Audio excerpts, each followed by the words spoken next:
Citynet Magazine.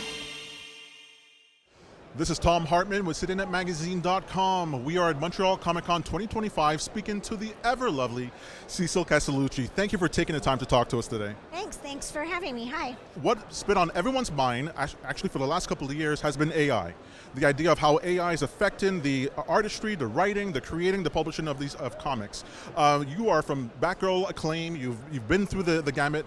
I'd like to understand if you're for or against this whole AI shift towards developing comics in an AI slant.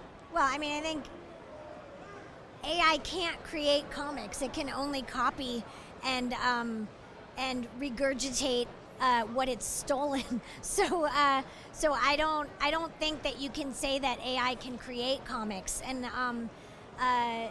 so I think that's how I feel about that. Well, that's fair enough.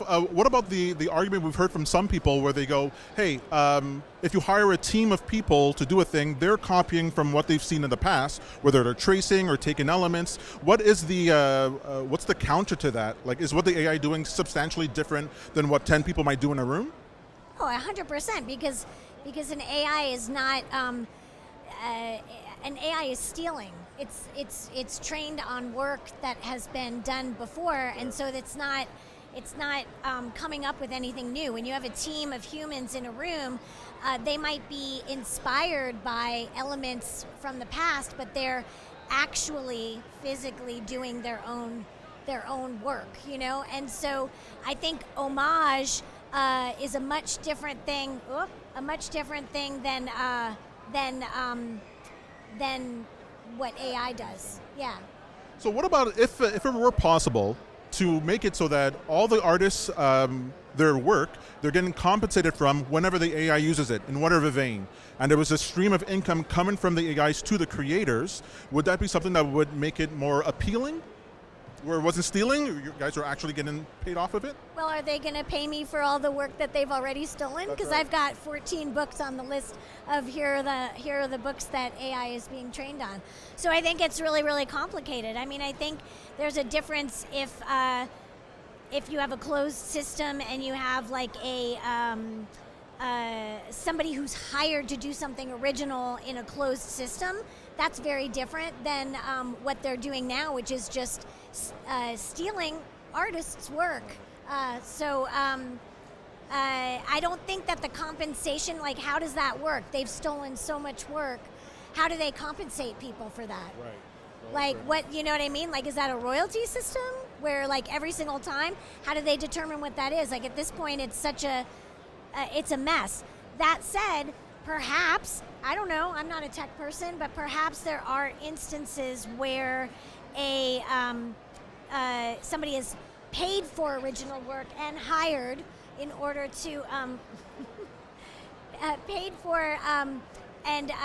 hired to do something that's in a closed system that's only, right. Do you know what I mean? Like, Right. That's a very different situation than what I think some people now are like saying, like, oh, just be easy, we'll just like do it in this style or this style. Well, we need to have a different conversation about AI. Fair enough. Well, I think everyone watches this who cares about the industry at all, even tangentially. They want to see the creators get paid. We absolutely want to see that. What I'm curious about is that you are at the top level of your game. You're in the top 20% of this industry.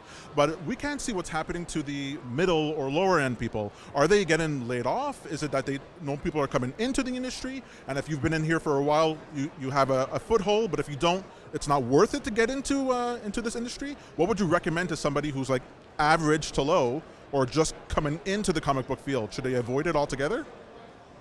I don't think anybody should avoid becoming an artist just because there's new technologies that are out there. I think that, and thank you for saying that I'm at the top of my game. I feel like I'm very much in the, like I'm a working class comics writer. Like, I'm not like at the, I'm not making shit tons of money or anything like that. At this point, feel free to buy my books. So yeah, I don't think that's also not the right question, oh, it's not worth it getting in because there's, people are getting pushed out. I mean, I'm in the actors union. I was a background actor for a long time when I was living in Hollywood. I was on the strike lines, but does that mean that people, their studios are doing whatever they're doing, publishers are doing whatever they're doing? We can ask them to do better. We can ask them to do fair compensation. We can ask them to raise rates. We can ask for different things. We can push as artists for those kinds of things, but I don't think that it's ever the right conversation to be like, well, you should just give up before you even try because there's this technology or whatever. Will you make money? As an artist, it's like only 2% of the artists are making like a real living wage anyways, so why not just do it? I think that is like one of the best answers we've gotten so far. Like, hey, it was hard to begin with. Okay, what are you talking about? Get into it if you have it in your heart. All right, so I got to ask you this. Well, I'm going to say one thing, and I have a lot of friends who work in AI and who, do stuff like that. But I also like really human, ephemeral things, right? So I'm like doing this. It looks really ugly right now, but I'm doing this comic book project called I Am the Comic Book, where I'm doing a 24-chapter comics anthology, prompt-based exquisite corpse with 24 different artists, and then I publish it on my arm, and that's a human thing. So this is chapter 14 by artist Diana. That is unbelievable. It's human and whatever, and so it's like, if those nightmare scenarios happen, which maybe they will, maybe they won't, who knows, there are still art things that are worth doing in the world, Wow. So, yeah, that's how I feel. Oh, wow, that's so inspiring. Can we get a shot of that on your arm? Wow. It was very humid yesterday, so that when I put the tattoo on it, it bled out. But usually it looks very dark and good. So this is Diana Tamblyn, chapter 14. I Am the Comic Book. All right, so my last question, because you've been so forgiving over here. All right, so there's all kinds of things that you're specialized in inside of the comic book field. But I would imagine you're not a video editor, you're not a music creator in that sense. I was in a band. I'm a music. I mean to say that there are people, you can now turn your art into full production works, TV shows, movies. Are you inspired at all to have the AI systems turn your work into something more? Wait, what? No, you think like, no, I wouldn't. No. Like a YouTube series that's of your work, turned into video with AI audio, written so that, no, not at all. No, if Hollywood wants to come and option something of mine and hire writers to reinvent it and hire animators to working artists to do it and stuff like that, yeah, but I think it's very, very lazy and it will be very mediocre to just do it with generative AI. Okay, that makes a lot of sense. That's a good point. I let the AI craze get to my head. I could understand that.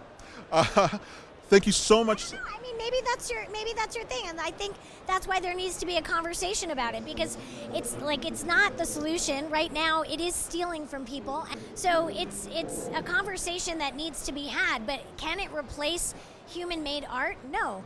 And I think that you can do something, very sophisticated, but very generic, and that's not what art is.